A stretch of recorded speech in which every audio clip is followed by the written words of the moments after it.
and see if it's capturing the sound right. Instead of spending billions on accelerators looking for bosons, maybe they should spend millions building a really, really good. Okay, this is the first time I've watched this video through, by the way. I'm just going to do it this way because Gary has this thing where it's if I have to reload this video, I have to wait for it to reload. I can't seek it. It's not how I watch videos. Okay, I tend to watch them through, and then I watch them a couple times if I'm going to answer them, and I'd like to be able to seek and refresh my page.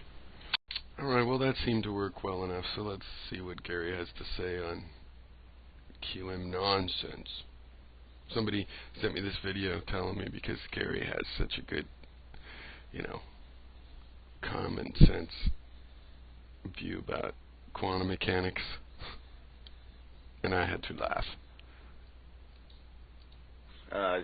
Experimental device for resolving what happens in the double slit experiment. Okay, so this is something Gary refuses to admit. Certainly not the only thing. But millions of dollars have been spent doing further and further two-slit experiments. There's the quantum erasure experiments. They just keep confirming this idea that the electron is in a probability wave state until it strikes the screen. They keep confirming that. You want them to spend whatever money it takes to deny that. Well, let's get a little frame of reference. Einstein didn't approve of some of the aspects, the implications of quantum mechanics, but he respected it, and he knew that the only way to overcome it was to come up with a system that could model reality as well as it does, and in some way better, right? And he failed at that. He spent the last 20, 30 years of his life doing that and failed. It's not going to be easy. First off, this whole quantum mechanics thing, again, it's that the math is not creating, is not indicating, it's not proving the existence of random or smart. Well, I think that your understanding of random is wrong. Random in classical mechanics means something different than it means in quantum mechanics. And one of the most significant ways I can think of that that's the case is that if you have a random energy fluctuation in a classical system, the system won't have conservation of energy. It'll wander. It'll drift. If every once in a while you're just allowed, 1/1000th of 1% of randomness, and the energy appears, boom, at this location, it would not have conservation of energy. Yet that's what the kind of thing that goes on with quantum mechanics, and yet there is conservation of energy. If you have that random amount of energy here, somewhere else you have a random amount down, and the thing stays in, as far as we could tell, perfect conservation of energy state. So somehow those things are connected, but see, that's the part Einstein didn't like. How would those two particles behaving randomly know about each other? They must be related, is the answer. They must in some sense be one particle, and that's what quantum entanglement is that particles can share an identity that seems to unify them even when separated by great distances. Spontaneous or some kind of phenomenon that isn't suitable to particle physics, and that means particle physics, not wave physics. It's merely. See, I'm being told that this is a common sense understanding of quantum mechanics, to just say it's all bullshit and there's no way to understand it the way they understand it, and yet they understand molecular chemistry better than anybody, in the sense of can tell you more about it than anybody else. What color something will glow, what energy it'll ignite at, what temperature it'll ignite at, and so on and so forth. It can't be done with particles as in little BBs. Sorry, particles have to be the special case. Everything is a wave. Okay, that's what it says. That's what they've said for 100 years. You can disagree with me if you like, but just goofing on people. These aren't yahoos on the internet saying this. These are people like Niels Bohr, okay, and on and on. People that have thought this through really well. Even Einstein, who didn't like the implications of quantum mechanics, happens to be somebody that helped start it. The accepting the fact that when we can't detect, when there's things too small for us to see them, to observe them without interfering with them, because they're so small. You can kind of understand this, right? I mean, if I had a dust particle sitting here in front of me. Of course I can understand this. And all of the physics world a century ago considered that option, right? Things like the two-slit experiment show that it's not just that. Because something with wave-like properties goes through both the slits, and you know you've shot one so-called particle through, right? That's the point of that, is to shake out if it's just a matter. Is the uncertainty principle just that a theoretical thing of you're going to have to touch something? No, it's different than that. If you put constraints on the momentum, you really have released constraints on the position. Okay, and it actually has possible positions throughout a greater area. And those possibilities can be seen to exist because multiple of them can overlap, and you can see the pattern of their overlap. There'd be no way I couldn't interfere with it, because my mass is so substantial, it's so unsubstantial. I would not only be messing up the atmosphere just by breathing and radiating, there's all these electrostatic effects also and all kinds of other influences. There's no way I'm not going to affect its path, even though it's 2 feet away from me. There's the cat already. Okay. Gee, you didn't like it out there. Cold. The point, Gary. Anyway, the point, Gary, is that that's true what you're saying, and that's a part of it. But the point is that when you don't go ahead and interfere with it, it exists in a superposition of possibilities. And the way we know that is the games we could subsequently play with those possibilities. Things like, the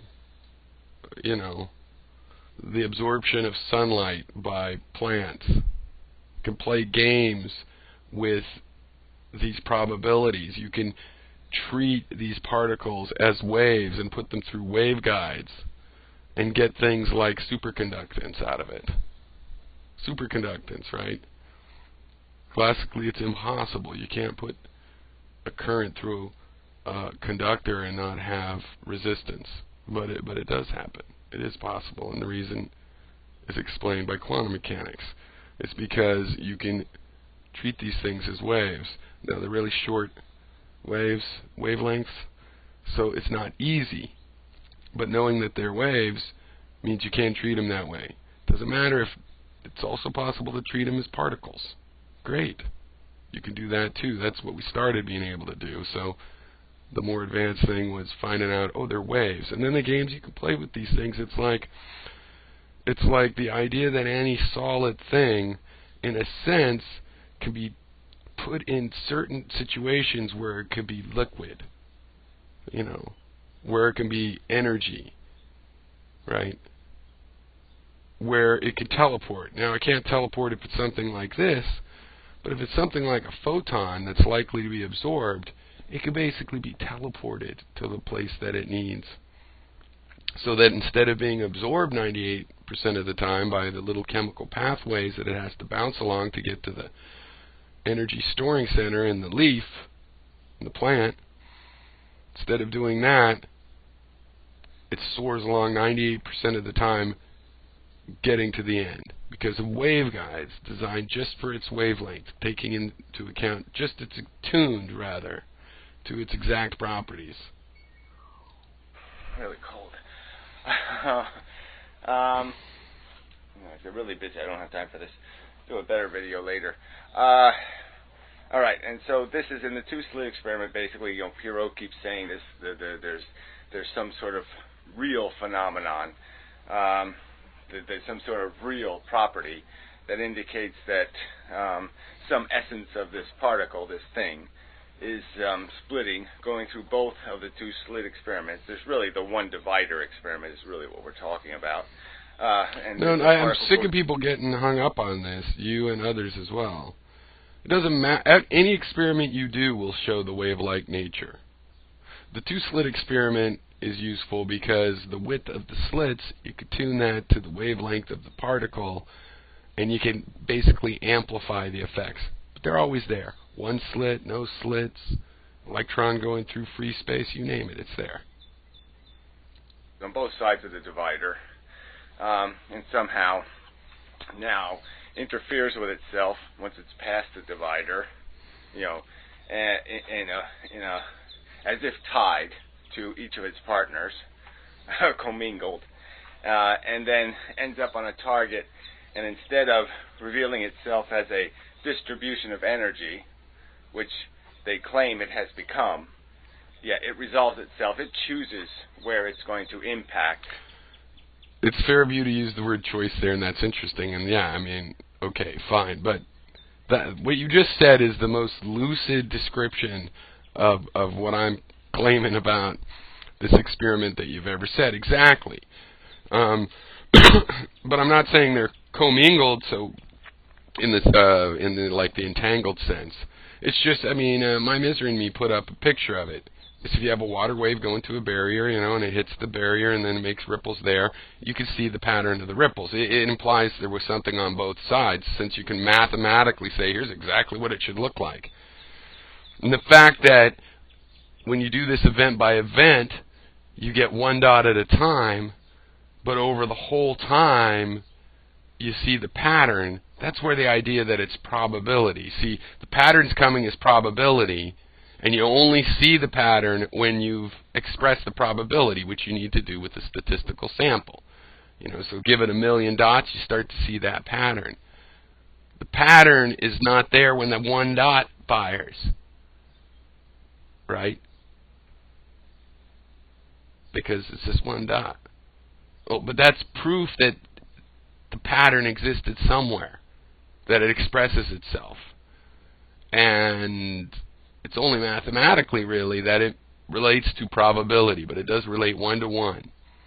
Because that's the kind of pattern that does that. See, if I roll a dice once, I could get a 12 just as easy as a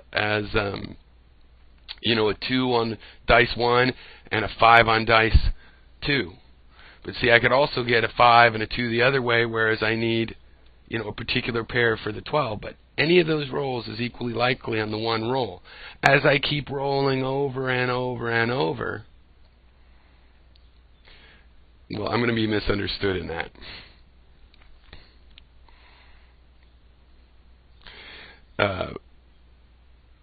Obviously, there's a bigger chance of rolling a 7. But when I roll the dice, if I roll 2 or 3 times, I'm not going to see that statistical character. It's only over a long time am I going to see it. So what is probability? Well, it could just be this mathematical construct that it is in classical physics, right? Not real, just a statement of a pattern. And that's what we had come to expect in physics. But the fact that this probability can be made to ripple, you could put a third slit, you could change the angle of the slits. Everything that happens to that ripple is predicted by the wave mathematics of it. Okay? If I threw dice through a slit, I wouldn't expect it to change the probability pattern on the other side. But with these electrons, I do. I get dark spots and things that are dependent on the fact that there are 2 slits there, right?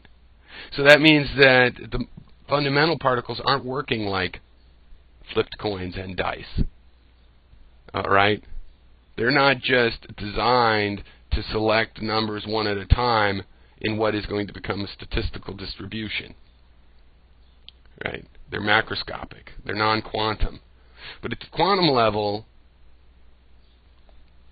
there has to be some reality, this probability, the argument goes, or else it couldn't overlap in space. See, we caught probability in space. Okay. Somehow in this mechanism, even though its mass has now been converted, its mass, its substance, say it has no mass, has been converted into a wave front of spiked distribution. It's going to resolve itself in one position, and over time, all these particles as they come through are somehow going to know that, oh yeah, the first particle, well, he resolved himself left. You know, the far left, like there's, say there's... Yeah, this is the thing that Einstein didn't like, and I agree. This is why quantum physicists don't like this per se, and this is why you have this folding of space and somehow trying to look at those things as all in some space, in some Hilbert space, some sort of space, they're co-located so that that's how come they can interact over a distance. And this is why we have a big debate on locality and spatial, you know, the spatial side of what does it mean to be local. Because locality is the idea that if I'm going to pick this up, I have to be here with it in its local space. And quantum mechanics screws with that idea a little bit. It's something we have to understand. You can't just go, well, that's nonsense, so I don't believe it, because it's demonstrated. 10 lines. And again, remember, it's demonstrated, and Einstein wanted to get rid of it and couldn't think of a way to explain what's been demonstrated. Delineation that are this wave interference pattern, that somehow over time the particles know that, oh yeah, Joe particle came in before me, he went to the right all the way to far left and resolved himself there with the proportion of energy, so I'm going to go here. See, this is why they're relying on probability. Okay, for what you're talking about, there is no non-locality. Every single one comes through and follows its probability. It can land where the other guy landed. It's just very unlikely to happen unless that's a likely spot for them to go. Right? It's very... this means that each photon they don't have to coordinate with each other. So you have, in the past, have said that they coordinate with each other. And now maybe you're saying that that's the silly part. I don't know. I guess I have to keep listening to figure out where you are on this side. But the point is, with probability, you know, when I roll the dice, just regular old classical probability, a 7 comes up a lot. It's not because the dice have coordinated and gone, you know, I've done 2 12s in a row. That's not very likely. I better do something else. You know, it comes out naturally from the probability. You know, because he's over there, I'll go here, because we have to make this probabilistically match up. So, you know, the middle bars are the brightest, and the ones to the next stage are a little less bright, and the ones to the next stage are each individual dot is just more likely to fall in one of the bright bands. That's why it's brighter. Less bright. And so somehow these particles know this. They know how to do this math correctly. Which is... Well, that's like saying the dice have to do the math correctly. And when you were advocating a theory like this, you were talking about leaving traces in space-time and stuff, which doesn't really work since the Earth is moving through and the relativity in space and stuff. But by your argument, I could say that dice must be doing the mathematics of probability in order to do the statistical spread. A coin must be doing a binary probability algorithm in order to be a stochastic function. No, see, that's not the way it is. The way it is in quantum mechanics, the way that merges with classical probability is that if you make something not biased, then what's left is randomness, right? So you make a coin that isn't weighted to fall on one side more often than the other, and it will actually be random because there's randomness in the universe. It gets suppressed by macroscopic systems. Yeah, preposterous. Okay, so what I'm going to bring up again is lensing, which is this effect that takes place with light. Theoretically, I could stick my hand like this. I could make a little hole, all right? theoretically, when I do that, here, let me just put it this way. So there's an image on this side, and there I put a hole in a device here, and then I observe the impact of the light on the other side.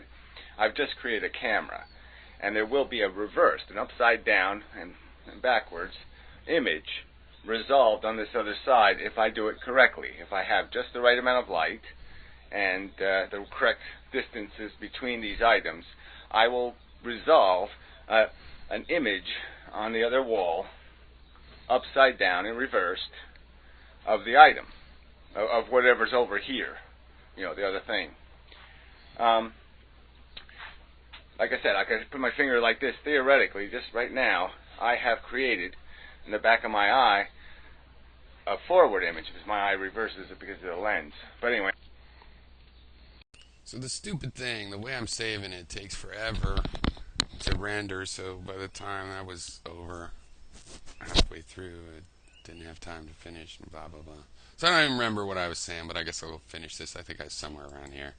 Why the outside walls in the two-slit experiment are necessary to creating the substance of the correct interference pattern, if you want to use those words. There wouldn't be a correct interference pattern if you didn't have the outside walls. And that you just don't. What you need for the interference pattern is two waves. The two slits are able to basically create two waves out of one by masking some of the wave off. And because it still starts to fan out, it'll start to have curvature. You have the overlap. Interference is two things interfering with each other. Pretty much defines what's taking place. And this can already. And by the way, people have done this kind of thing. People have shot electron beams at everything. And in every case, quantum mechanics makes the correct prediction of how things are going to turn out. There's already a known effect. Okay, it happens all the time in astronomical observations. I think it almost happens all the time in our own. Well, probably not. But if you by the way, the bending around is something that's called diffraction. Put an impediment, a single needle in front of a light beam, the light will go around the needle. It will be bent. Okay, lensing is what it's called, I think, in all these different circumstances. Not really, not quite, but it's like that.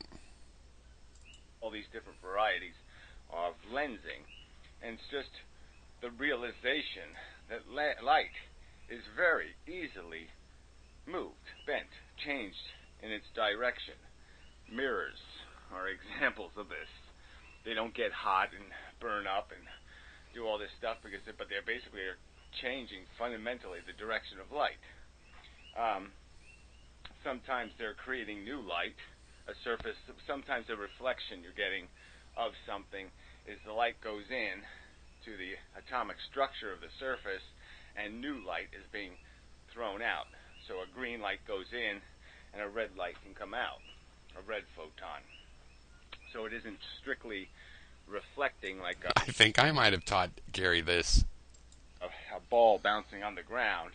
The ball isn't absorbed by... But that doesn't happen with reflected light, right? By the ground, and the ground pops a new ball up. But in physics, that is sometimes what's taking place, is the one ball goes in, a different ball comes out. And in the two-slit experiment, what's happening is that the material that the light is passing by is distorting, is interfering with the point is it's interfering with it like it would interfere with a wave instead of the way it would interfere with a particle, with a BB, with a bowling ball, with a billiard ball. Right? If you have a hole and a screen and you shoot a bunch of things at the screen so they hit all over the wall and some of them go through the hole, the thing is BBs flying through that are going to react differently and make a different pattern than a wave going through, which is especially obvious if you make two slits because waves will interfere and particles won't. In the sense of an interference pattern. Direction of the photon and creating an image on the target. Yeah, I mean each photon. Right, and if you have one slit, you basically get something that you could call a blurry, out of focus, but nonetheless an image of that slit. And if you shoot BBs through a slit or you shoot light, you'll see this image, this shape, right?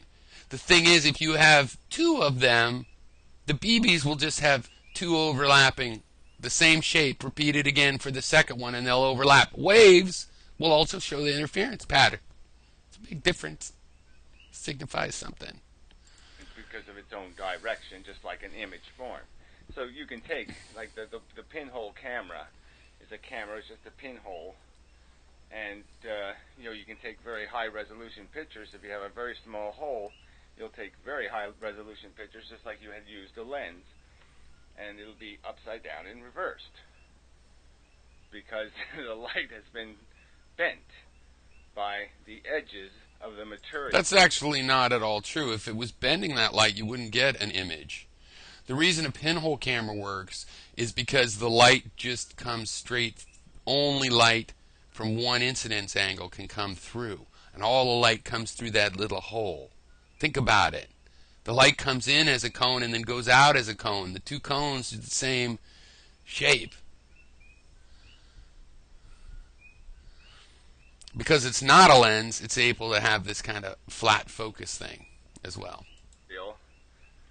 The hole is made out of. The hole is in, and that's all that's taking place here. There's no phenomenon of interference. There's no phenomenon where a particle goes through both slits or on both sides of a single impediment. The particle. The thing is, we had some geniuses like Einstein trying to explain this. There is no mathematics. The whole world's worth of mathematicians have looked at this, and nobody's figured out a mathematics that explains it your way. And you're like, well, they just haven't thought about it. Okay, well, they've had 100 years to think about it, and I disagree. They've thought about these things. You say they haven't thought of shooting electron beams at other stuff. Yeah, they've shot electron beams at everything. It does not go on both sides. All that's really taking place is the mechanics, the physics of the interference is consistent because of the consistency of the photons. And so depending on how far away from the slit material the photon is when it passes, it will be deflected in regular proportions. It's a lot like... But that doesn't explain the dark spots. See, the interference pattern has dark spots, places where it's not likely to go. Right? And the thing is, it takes this interference to make that dark spot appear where it appears on the screen. And the math that tells you exactly how far apart the lines on the screens and what the pattern will look like is wave mathematics based on the width of the slit, the wavelength of the wave. Atoms will only create photons when certain energy levels are reached. They have to peak at certain energy levels before a photon can be released.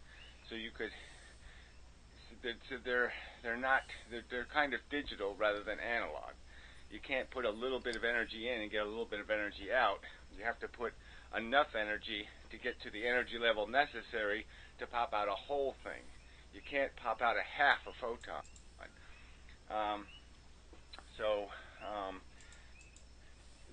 And that interference between these small particles becomes very regular and very almost digital, almost all or nothing. It'll be diffracted 1 degree or 3 degrees or 7 degrees. It won't be diffracted 2 degrees. And it's that, probably some kind of effect like that, that's creating... Yeah, that's why if you shoot a light, remember this is done with electrons, and when you shoot the light at the slit, it does fan out a bit. And that's based on the wavelengths, and it could be related to various probabilities you're talking about, quantum probabilities. The point is, when you have two of those patterns overlapping, There's the dark spots where the waves cancel out. And that's the interference. See, those should all be light spots. It's in a light spot from one slit and a light spot from another slit ends up a dark spot. What appears to be an interference pattern, but is just a mathematical representation of the fact. Look, you need to do the math. It's like, why am I even bothering to do this? I haven't gone through this with you in quite a while.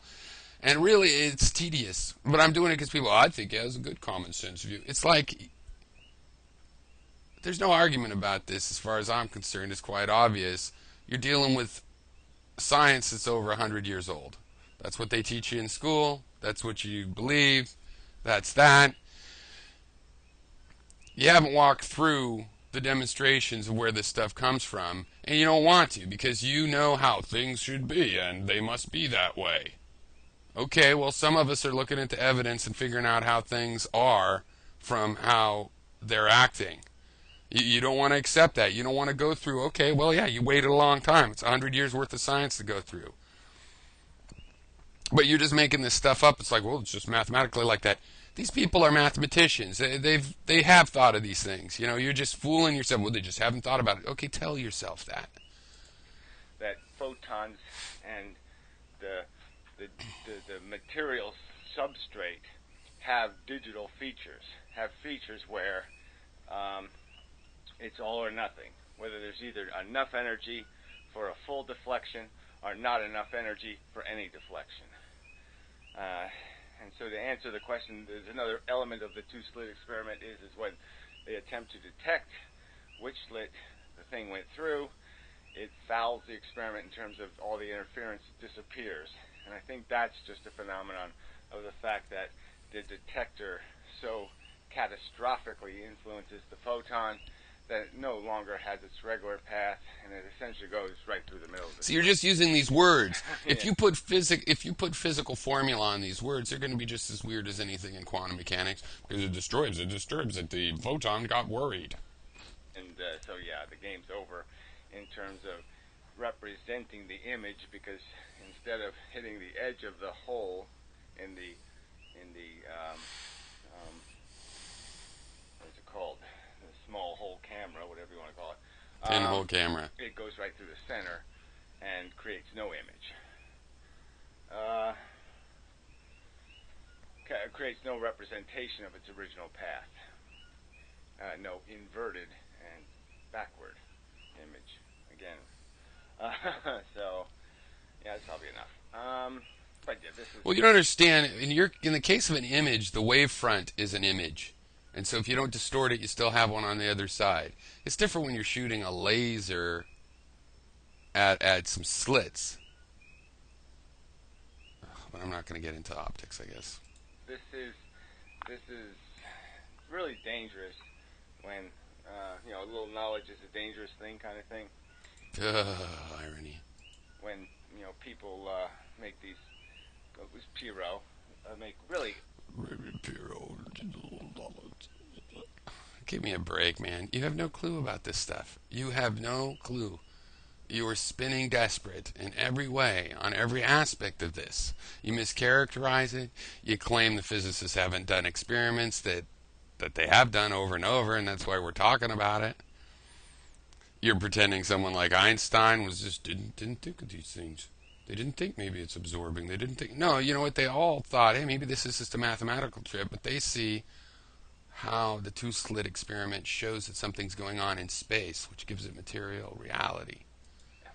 Obnoxious claims that this is the most proven science. Well, fuck you. It's 100-year-old science. How fucking long do I have to wait for you to get on board before I just tell you it's 100-year-old science? Yeah, it was hard for a lot of people to take. Catch up. There's still some stuff to explain. But pretending the experiments that are difficult to explain don't even happen, that's just fucking insane.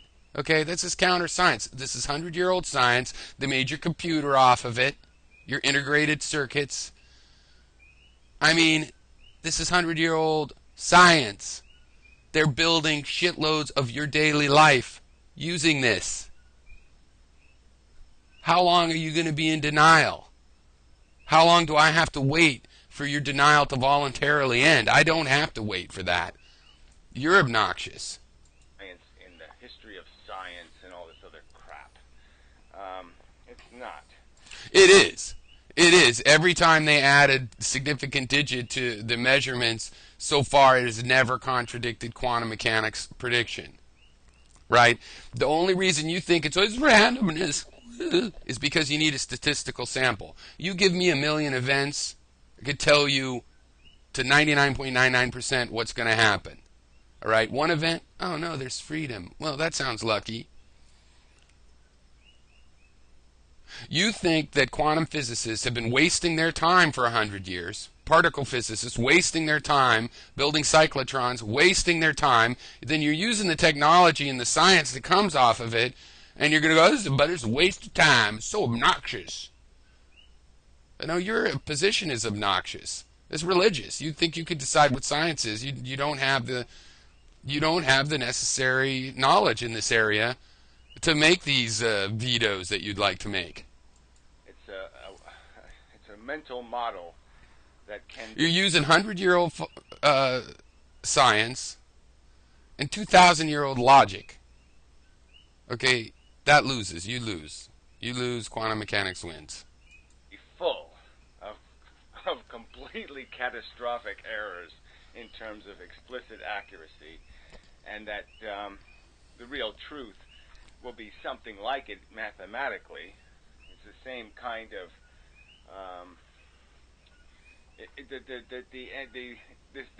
Frankly, you don't understand the problems. You don't understand what needs to be resolved about quantum physics because you haven't accepted the hard part, which is just that there's something real that relates one-to-one to probability. You want to be certain. The event can be described in other ways that will fully account for all the... The thing is, a lot of mathematicians and stuff have done this, and it's like, okay, well, the math will be something like this math. Well, whatever theory you come up with, we don't know what it is yet, but you can put constraints on it, right? Because it's not going to be that your experiments happen differently, right, once you figure out the new system. So the new system will have to explain the same old experiments, and so you can put some constraints on it. And I'm sorry, they've narrowed it down to weird things, right? Like, you know, some of these theories that, these hidden variable theories, well, you have things traveling back in time, and you have violations of locality, and it's not like it makes any more sense than quantum mechanics. You're trying to save quantum. I tell you what, whatever replaces quantum mechanics is going to be just as odd. Okay, there is no going back to Newton. We know Newton's system, and we know the classical epistemology of materialism, and they cannot solve the problem. I'm sorry, you can't do an integral with arithmetic, and even if you don't have calculus yet, you can know that you can't do an integral with arithmetic. You might be looking for calculus, inventing the system that can do it. But there is no going back and explaining what we've discovered with Newtonian physics. That possibility is eliminated. X, without creating any necessity for a particle to split in half, go through two. Well, the particle doesn't split in half. It's a wave. Can you imagine a wave hitting it and why it doesn't have to split in half? And then decide. You know. It doesn't decide. That's just your bullshit way of fucking with the language in an unfair way about stuff you don't know enough to talk properly about. How it chooses to resolve itself on the target. I've never said that. I've said that this shows that there is something about possibility that is material, and there's more than one possible outcome. I never said it was chosen. You guys make this link because you go, well, everything's determined, so there can't be free will. I'm like, well, everything isn't determined. End of argument. Everything is not determined. Come up with another reason that there can't be free will besides everything is determined, because everything is not predetermined. No. Photons don't decide anything. And I've never said that they decide stuff. That's just your bullshit, propagandistic crap line. There is no capacity for any truly random event. And Well, this is one problem you have is randomness in classical systems is different than randomness in quantum mechanics. Because see, if in a classical system, for example, you had energy popping out of this, quantum foam out of the vacuum, it would cause there to be a loss of conservation of energy, and that system would drift around its total energy content from those random fluctuations.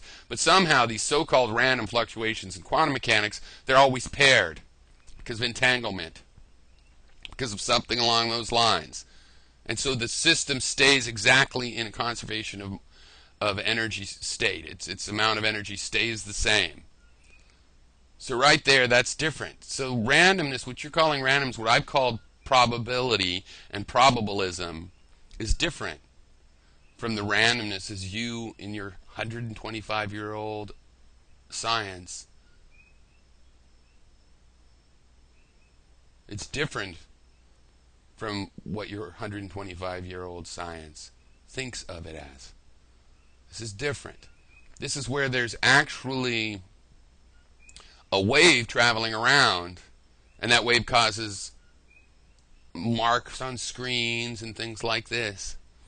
And the probability of it causing that is related one-to-one to the amplitude of the wave in question. the fact that the single hole camera, the small hole camera, creates an accurate image, not an inaccurate image, is sort of evidence of that. If that camera created a distortion, a flaw, a defect, then you could argue that there's something interfering, something else happening, something random happening. But the fact that the image is correct just indicates that there's nothing variable. Everything, the deterministic mechanics are still in play. So anyway, enough.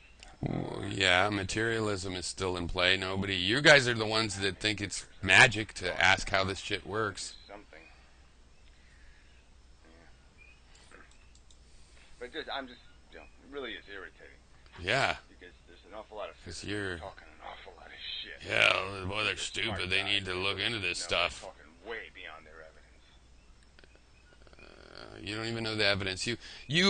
I seriously doubt anybody could understand this stuff any less than you, because while you have pulled on some of the terms, some of the ideas, a little bit of optics, it's that little bit of knowledge thing. You have actually created a more fucked up version of this than someone that doesn't even know there is such a thing as quantum mechanics.